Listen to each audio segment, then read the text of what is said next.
When I got into Terminal Island, when you get into prison, you got to have a job, right? It's a crazy job. The lieutenant came to me and said, they had a psychiatric ward.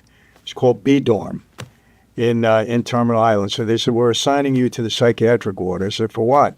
He said, to take care of the psychotic inmates up there. I said, you got to be kidding me. They said, no, you're going up there. So they put me in B dorm, and these guys were crazy. Let me tell you, they weren't pretending to be crazy. They were crazy.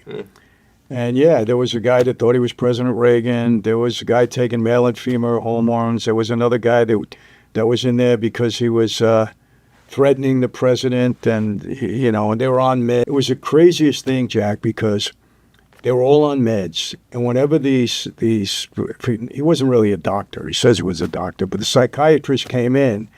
These guys would come out of their cells like he was the Pied Piper.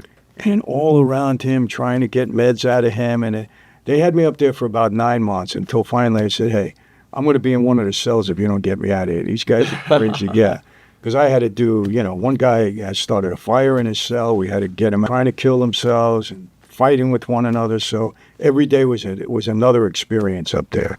Finally, after about 9 months, I said, hey, am I getting extra good time? You're going to release me early? What's going to happen? No, none of that.